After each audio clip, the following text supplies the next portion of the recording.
Guys, so this is the next group in the Cursive book. This is the loop group, and it's called a loop because you're just taking your line up, doing a little loop, and coming back down. So for this one, you have the letter H, you have the letter K, you have the letter B, which doesn't really look like a B, but it is, a letter F, a letter L, and a little E, all making little loops.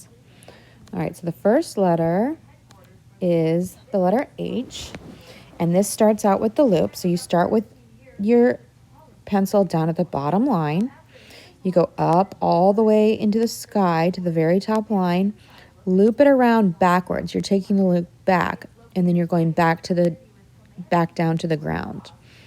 Okay, for the letter H, you're going to come up just like you would for a normal H and go up over the little hill and then down and then back up to connect to the next letter. So if you were making the word high, you would go up in the loop, back down like that, over the hill, up into the letter I, just like that, and then you get high.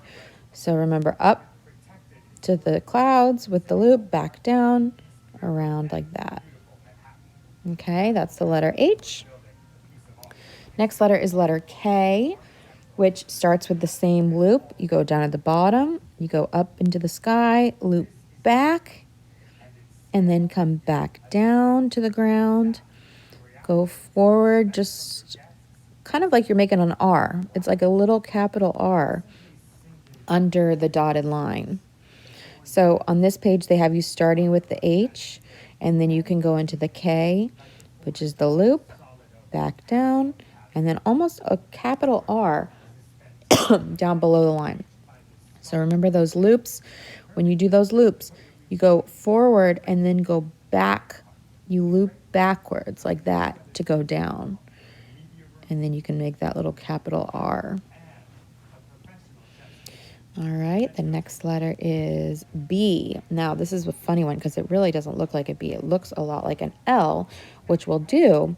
But the difference between the L and the B is that when you do the loop for the B, you go back up and you come down here. That's where the L stops. But the B comes back up to the middle line, and then it does this little kind of, it's called a bridge connector, but it's like just a little connector right there that will connect the letter to the next word. Because if you were to write the word, let's say we're writing live,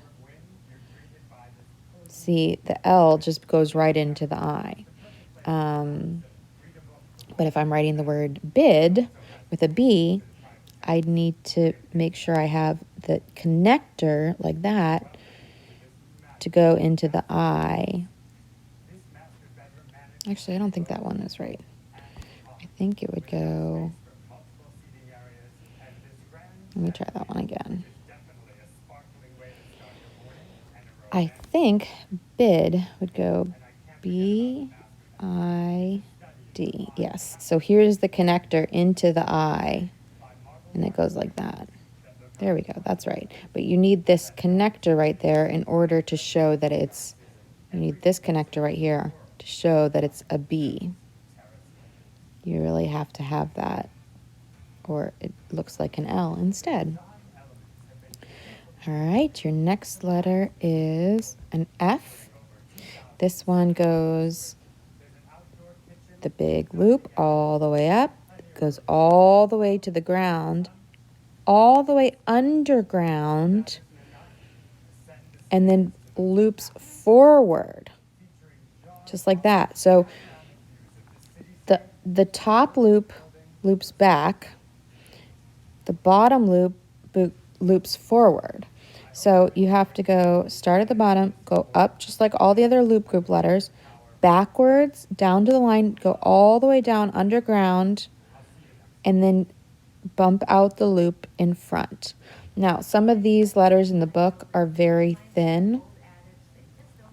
I tend to make mine a little bit bigger. So it's really up to you. You don't have to make it as thin as they are in the book, but make sure your loops are going in the right direction. This top one goes back and the bottom one goes forward. And then it bumps out so you can connect it to the next letter. All right, this one is the L. I'm not sure why they don't start with the L. That seems to be the easiest to me. But for this one, you just loop up and back down and then connect it into the next letter. So if you were looping these letters into each other, one L after another, this is what it would look like. From the ground up to the sky, ground up to the sky, and keeps going like that. And then your last letter is the letter E, which does the same thing, except this one only goes up to that middle line. So another loop. Now remember, all of these letters are slanted. None of them are straight up. These are all slanted. So you want to go on your line, try some out without being connected, and then on the next one, you can start connecting them. All right, those are your loop group letters. Good luck.